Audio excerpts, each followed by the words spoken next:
ప్రభు అయిన యేసుక్రీస్తు నామమున మీ అందరికీ శుభాభివందనాలు తెలియజేస్తున్నాను. యేసుక్రీస్తు పునరుద్ధాన దినాన ఆదివారం నాడు తెల్లవారుజామున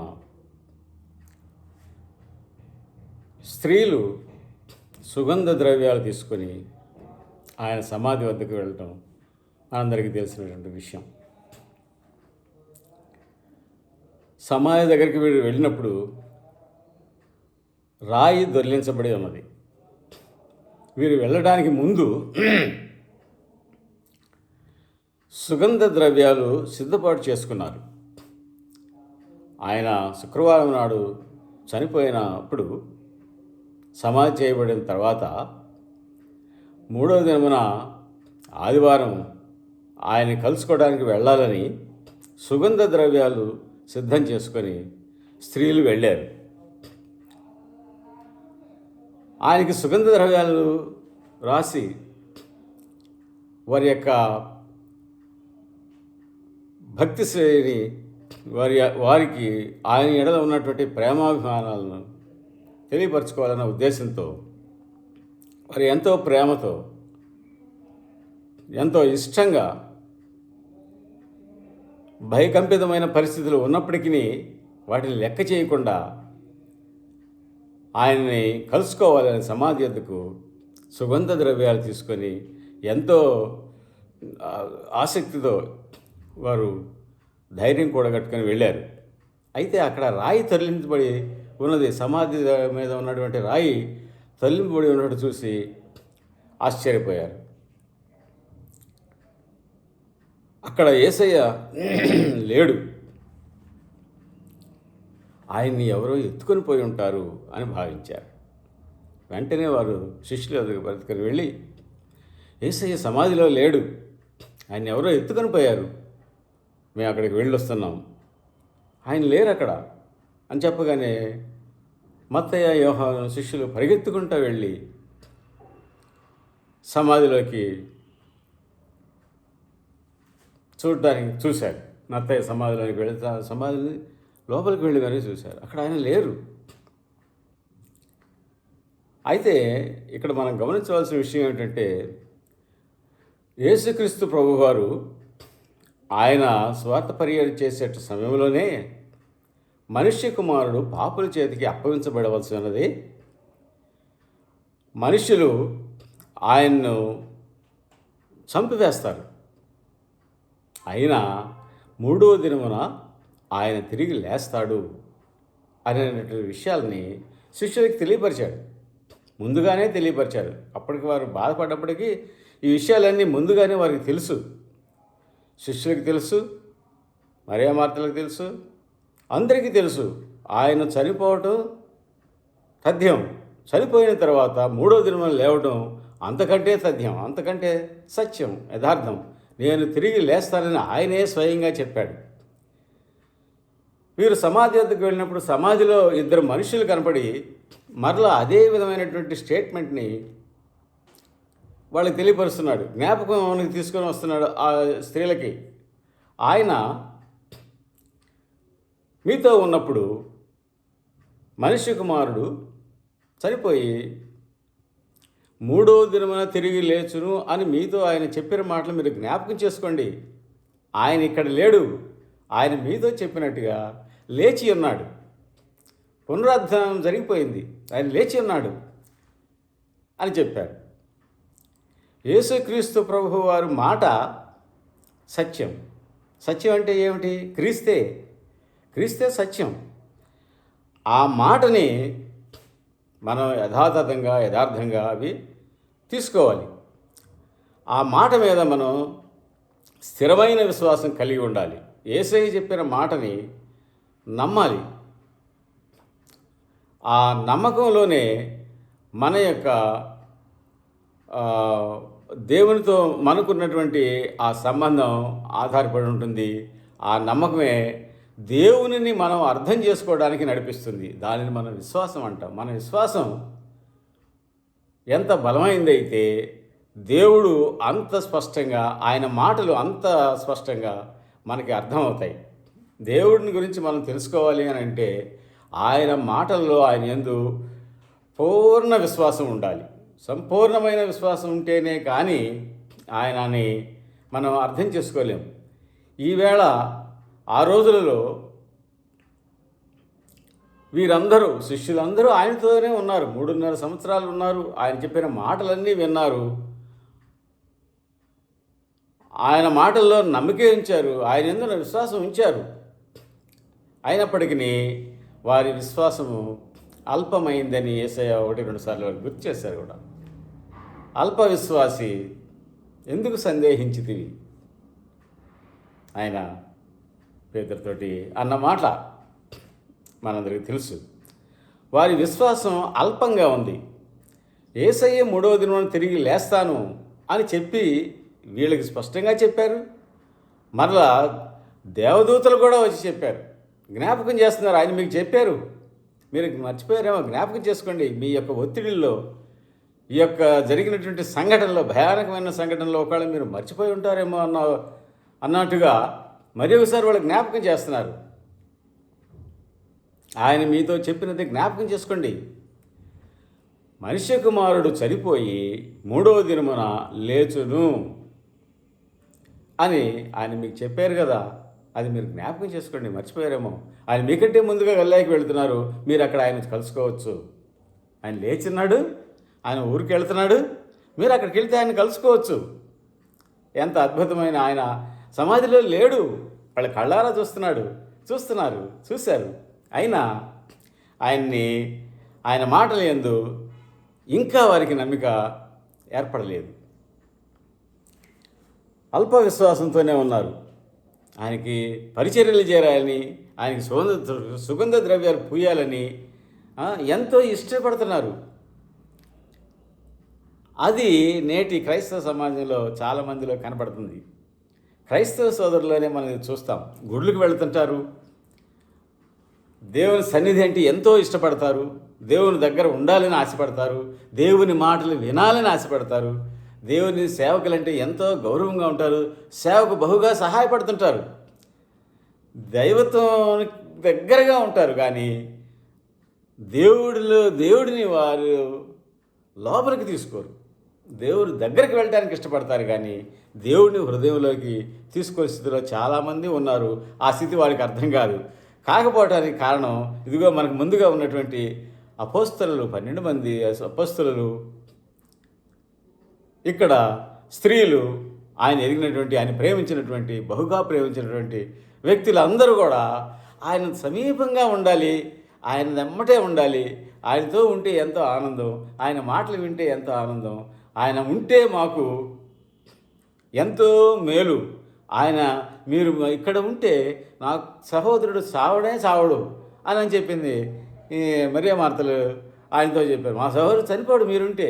ఆయన ఉంటే అంత సంతోషం, అంత ఆనందం, ఆయన ఉంటే చాలా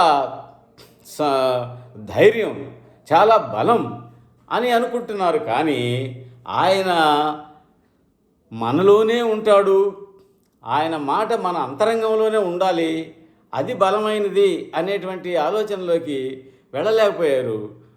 అంత స్థిరమైనటువంటి విశ్వాసం, లోతైన అనుభవంలోకి వాళ్ళు రాలేకపోతున్నారు. ఇప్పుడు ఈ రోజుల్లో మన సంఘాల్లో ఉన్నటువంటి అనేక మంది సోదరులు విశ్వాసులు చాలామంది కూడా క్రమంగా గుడికి వెళ్ళటం, క్రమంగా చందాలు ఇవ్వడం, దశంభాగాలు ఇవ్వడం, బోధకులకు సహకారులుగా ఉండటం, సహాయంగా ఉండటం, వారి మాట వారు చెప్పినట్టుగా వినటం, వారికి పనిచేయటం, వారితోటి ఎంతో నిష్కల్పటముగా, ఏం కపటం లేకుండా వాళ్ళు చాలా బాగా వారితో ఉంటూ వారి మెప్పు కూడా పొందుతూ చాలా ఆనందిస్తూ ఉంటారు. నాకు ఆయన తెలుసు, ఆయనతో పరిచయం నాకెంత, మా సేవకులు నన్ను ఎంతగానో ప్రేమిస్తాడు, మా సేవకులకి మేమంటే చాలా ఇష్టం, మా కొరకు ఆయన చాలా ఆయన చాలా ప్రేమను కనపరుస్తుంటాడు. ఇలాంటి మాటలన్నీ పెద్దలు, సంఘస్థులు చాలామంది చెబుతూ ఉంటారు, మనం వింటుంటాం. ఆయన మాకు తెలుసు, మిమ్మల్ని కూడా పరిచయం చేస్తాం, మా సంఘానికి రండి, ఆయన మా సేవకులు చాలా మంచివారు, దైవజనులు, దేవుడు చెప్పిన దేవుని విషయాలు ఎంతో వివరంగా వివరిస్తారు, ఎంతో స్పష్టంగా తెలియపరుస్తారు అనే విధంగా వారి యొక్క నాయకులు, వాళ్ళ సంఘ పెద్దల గురించి, లేక సువార్థికుని గురించి, దైవజనుని గురించి ఎంతో అభిమానంగా ఉంటారు. అది మంచిది. అలాగే ఉండాలి. సంఘస్థులందరూ సేవకునికి సహకారంగా ఉండాలి. అది మంచి పని. అయినప్పటికీ దేవుని మాటలు, వారి నుంచి వచ్చినటువంటి దేవుని మాటలు అత్యంత విలువైనవి, అత్యంత ప్రధానమైనవి, మనం నమ్మదగినవి. వాటిని మనం విశ్వసించాల్సిన అవసరం ఉన్నది. ఎంతవరకు విశ్వసించాలి? 90%, 95%, 99% కాదు, 100కి 100 పాళ్ళు విశ్వాసం ఉంచాలి. అలాంటి వ్యక్తిని మనం ఈరోజు మీ ముందుకు తీసుకుని రావాలని ప్రయత్నం చేస్తున్నాను. ఆయనతో ఉండి, ఆయనతోటి అన్నీ అనుభవించి, ఆయన చెప్పినవన్నీ నేర్చుకొని శిష్యరికం చేసినటువంటి శిష్యులందరూ ఆయన సమాధిలోనే ఉన్నాడు, చనిపోయాడు అనుకుని సమాధి దగ్గరికి వెళ్ళి చూస్తున్నారు. ఆయన ప్రేమించినటువంటి స్త్రీలు సుగంధ ద్రవ్యాలు తీసుకొని వెళ్ళి మరీ ముందుగానే సిద్ధం చేసుకున్నారు ఆయన లేవడని అనుకొని. చూడండి ఎంత అల్ప విశ్వాసం. ఆయన చెప్పిన మాట యందు విశ్వాసం కోల్పోయే పరిస్థితిలో ఉన్నారు. అదే చిన్న డీవియేషన్ తోటి మనల్ని ప్రభువులోనికి వెదక్కుండా చేయడానికి అపవాది చేసేటువంటి ఈ చిన్న కుతంత్రాన్ని మనం జాగ్రత్తగా ఉండి దాన్ని ఎదుర్కోవాలి, దాన్ని పారదోలి విశ్వాసమందు యేసయ్య మాటలో, ప్రభు అయిన యేసుక్రీస్తు యొక్క మాటల్లో సంపూర్ణ విశ్వాసం మనం కలిగి ఉండాలి. ఆయన తిరిగి లేచుట అగత్యము, మరణము ఆయన బంధించి ఉంచుట అసాధ్యము. అనేకమైనటువంటి ఇట్లాంటి విషయాలు, వాక్యాలు తెలిసినటువంటి వారు కూడా సమాధుల్లోనే నేటికి వెతుకుతున్నారు. సమాధుల్లోనే వెతకాలనేటువంటి దృక్పథంతోనే ఉన్నారు. వాస్తవానికి ఆయన అక్కడ లేడు, ఆయన ఉండడు, ఆయన ఉండడానికి అవకాశమే లేదు. మరణం ఆయన బంధించలేదు. ఆయనకి మరణం ఎక్కడుంది? జీవాధిపతికి మరణం లేదు కదా. శరీరరీత్యా లేఖనానుసారంగా ఆ మరణం అవన్నీ సంభవించినవి, కానీ వాస్తవానికి మరణం ఆయన్ని బంధించి ఉంచుట అసాధ్యము. జీవాధిపతి, సర్వాధికారి, ఆయన్ని ఎవరు శాసించగలరు? మరణమాని ముళ్ళు ఎక్కడ, మరణమాని విజయం ఎక్కడ అన్నారు. మరణములు సెలువులో విరిచివేసినటువంటి మహాదేవునికి మరణం అనేటువంటిది ఫుల్ స్టాప్ కాదు, అసలు దానికి అంత శక్తి లేదు. ప్రియమైన వారులారా, ఈ దినాన మీ ముందుకి విశ్వాసంతో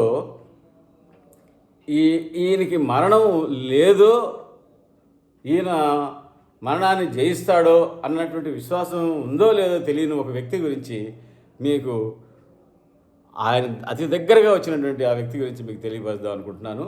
సిలువలో యేసుక్రీస్తు ప్రభువారు వేలాడే సమయంలో ఆయనకి ఇరుప్రక్కల 2 దొంగలను సిలువ వేసినట్టుగా మనకు తెలుసు.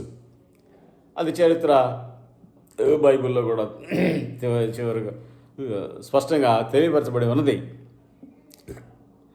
ఆ 2 దొంగలు అనబడేటువంటి వారిలో ఒక అతను యేసుక్రీస్తు ప్రభువారిని రాజుగా గుర్తించాడు. అయ్యా, మీరు రాజు. బహుశా అతనికి తెలుసో లేదో, అప్పటి వరకు తెలుసో లేదో తెలియదు, కానీ యేసుక్రీస్తు ప్రభువారి సిలువ మీద రోమా, హెబ్రీ, గ్రీకు భాషల్లో యూదుల రాజు అని రాయిస్తాడు న్యాయాధిపతి పిలాతు గారు. అది చదువుకున్నాడో లేక అంతకుముందే ఆయనకి తెలుసో, మీరు రాజు, యేసుక్రీస్తు ప్రభు గారితో ఆయన మాట్లాడుతూ, అయ్యా మీరు రాజు, మీరు మీ రాజ్యంతో వచ్చేటప్పుడు నన్ను జ్ఞాపకం చేసుకునండి అయ్యా. ఎంత వినయం, ఎంత విశ్వాసం. అతను చనిపోబోయే పరిస్థితిలో ఉన్నాడు సిలువ మీద. యేసుక్రీస్తు ప్రభు వారు కూడా అదే పరిస్థితిలో ఉండి కాసేపటికి చనిపోతాడు అన్నటువంటిది కన్ఫర్మేషన్గా అతనికి తెలుసు. ఎందుకంటే అతను ఆల్రెడీ సగం చచ్చిపోయే ఉంటాడు. యేసుక్రీస్తు ప్రభు వారు కూడా కాసేపటికి కొంత వ్యవధిలో ఆయన చనిపోతాడు. వాళ్ళందరూ చనిపోతారు. 3 సిలువలు వేలాడే వాళ్ళందరూ చనిపోతారు. కాసేపటికి చనిపోయేటువంటి ప్రభువు మీద అదే అటు ఇటుగా కొంత కాల వ్యవధిలో చనిపోబోతున్నటువంటి ఈయన, దొంగగా చెప్పబడేటువంటి ఈయన ఎంత స్థిరమైన విశ్వాసం కలిగి ఉన్నాడో చూడండి. అయ్యా, మీరు రాజు, మీ రాజ్యంతో వచ్చేటప్పుడు నన్ను జ్ఞాపకం చేసుకోండి. చనిపోయే వాళ్ళకి ఏంటండి? బతికున్న వాళ్ళనే మనం నమ్మకం పెట్టుకోలేకపోతున్నాం. బతికున్నప్పుడు ఆయన చెప్పిన మాటలే స్థిరంగా నమ్మి ఆయన ఇది చేస్తాడు, తిరిగి లేస్తాడు, ఆయన చెప్పిన సత్యాలు, ఇందులో ఏ రకమైనటువంటి అనుమానం లేదు అనేటువంటి స్థిరమైన విశ్వాసంలోకి ఆయన దగ్గర శిష్యరకం చేసి తరఫీదు పొందినటువంటి బిడ్డలే, శిష్యులే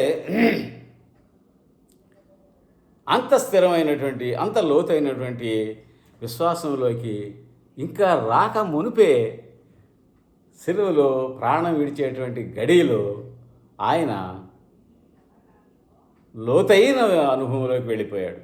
ఆత్మీయంగా ఎంత ఉన్నతమైన స్థితిలోకి వెళ్ళాడో అది నాకు చదివినప్పుడల్లా, చూసినప్పుడల్లా, విన్నప్పుడల్లా, గురువుల దగ్గర చర్చల్లో, పెద్ద పెద్దవారి ప్రసంగాల్లో వింటున్నప్పుడల్లా ఎంతో ఆశ్చర్యం వేస్తుంది. అబ్బా, ఈ వ్యక్తి అంత స్వల్ప సమయంలో, అంతకుముందు విన్నాడో లేదో మనకు తెలియదు, కానీ అంత స్వల్ప సమయంలో ఆ సిలువలో వేలాడుతూ ఉన్నప్పుడు అంతటి స్థిరమైన విశ్వాసం, ఆహా ఎంత గొప్ప విశ్వాసం! అంతటి గొప్ప విశ్వాసాన్ని నేను విని ఎరగల. అంతటి గొప్ప విశ్వాసం. యేసయ్య కూడా శిష్యుల్ని అల్ప విశ్వాసాలు అన్నారు, కొన్ని చోట్ల ఇట్లా అన్నారు, కానీ కొన్ని చాలా చోట్ల మీ విశ్వాసం మిమ్మల్ని రక్షించిందని చెప్పారు కానీ ఈయన విశ్వాసం ఏకంగా ఈయన పరదేశంలోకి తీసుకెళ్ళిపోయింది. ఎంత గొప్ప విశ్వాసం చూసారా! ఆ దొంగ దొంగ దొంగ అనేటువంటి ఒక ముద్ర తప్ప ఆయన ఆత్మలో ఉన్నటువంటి ఆ విశ్వాస వీరుడు. ఆయన యేసయ్యని, సాక్షాత్తు దేవుడినే ఆయన విశ్వాసంతో దేవుడినే మెప్పించగలిగినటువంటి మహావ్యక్తి. యేసయ్యని చూసి, అయ్యా నీవు రాజువి, నీకు రాజ్యం ఉంది, ఆయన రాజని, రాజ్యం ఉందని, ఆ రాజ్యంతో తిరిగి వస్తాడని, ఆయన రాజ్యంతో వచ్చినప్పుడు నన్ను జ్ఞాపకం చేసుకో అనేటువంటి ఎంత గొప్ప విజన్, ఎంత అద్భుతమైనటువంటి ఒక దర్శనం ఆయన చూస్తూ ఆ యేసయ్యకి వినయంగా ఆయన్ని వేడుకున్నాడు. ఇది ప్రతి మనిషిని ఆలోచింప చేయవలసినటువంటి అంశంగా మీ ముందుకు ఈరోజు తేవాలని నేను ఎంతో ఉత్సాహపడుతున్నాను. యేసయ్యని వేడుకునే విధానంలో సంపూర్ణమైనటువంటి విశ్వాసం ఈయనలో చూస్తూ ఉన్నాం. యేసుక్రీస్తు ప్రభువు వారు కూడా ఈయన హృదయాన్ని చూసి, ఆ విశ్వాసాన్ని చూసి, నేడే, ఎప్పుడో కాదు ఇప్పుడే, నేడే నాతో కూడా పరదేశంలో ఉంది. ఆహా, ఎంత అద్భుతమైనటువంటి, ఎంతో మేలైనటువంటి, ఎంతో సంతోషకరమైనటువంటి మాట. ఆ చనిపోయే గడిలో ఆ వేదనాభరితమైనటువంటి స్థితిలో ఉన్నటువంటి ఆ వ్యక్తికి అందించబడింది. ఆదరించబడ్డాడు, ఆనందించాడు, దేవుని యందు లీనమైపోయాడు. ప్రియమైన వారలారా, ఆ విధమైనటువంటి స్థితిలోకి మనం ఎదగాలి. గుడికి వెళుతున్నామా, చందాలు ఇస్తున్నామా, సేవకులకు పరిచయం చేస్తున్నామా, సేవకులతో ఉన్నామా, ఇవన్నీ మంచియే. వాటితో పాటు ఇదిగో ఈయన కనపరిచినటువంటి స్థిరమైన విశ్వాసం, ఆయన మాటల్లో మీ నమ్మిక స్థిరంగా ఉండాలి. అప్పుడు నువ్వు పునరుద్ధాన విజయాన్ని చూస్తావు. అప్పుడు మనం ప్రతివారం చనిపోయినా తిరిగి లేస్తాం. నా యందు విశ్వాసం ఉంచువాడు ఎన్నటికి చనిపోడు. యేసయ్య చెప్పిన మాటలు. ఒకవేళ చనిపోయినా ఆయన తిరిగి మరలా బ్రతుకును. నా యందు విశ్వాసం ఉంచువాడు ఎన్నటికి చనిపోడు, చనిపోయినా మరలా బ్రతుకుతాడు అనేటువంటిది ఆయన చెప్పినటువంటి అద్భుతమైన మాట. ఆయన యందు విశ్వాసం ఉంచటం వలన మనం బ్రతుకుతాం. ఆయన యందు స్థిరమైన విశ్వాసం కనుక ఉంటే ఆయన నిత్య జీవపు మాటలు కలవాడు. ఆయన మాటలు జుంటె తేనె ధారల కంటే ఎంతో శ్రేష్టమైనవి. కనుక ప్రియమైన వారులారా, ఇదిగో ఈ దినాన, ఈ పునరుద్ధాన పండుగ ఆచరించేటువంటి మనమందరము జ్ఞాపకం ఉంచుకోవాల్సింది, ఆయనకి సపర్యలు చేద్దామనో, ఆయన దగ్గరికి వెళదామనో, మన ప్రేమంతా చూపించి, మన డబ్బంతా వెచ్చించి, సుగంధ ద్రవ్యాలు కొని ఆయనకు పూసి ఆయన్ని ఆరాధిద్దాం, ఆయన్ని గొప్పవాడిగా చూపిద్దాం అనేటువంటి ప్రయత్నాల కంటే కూడా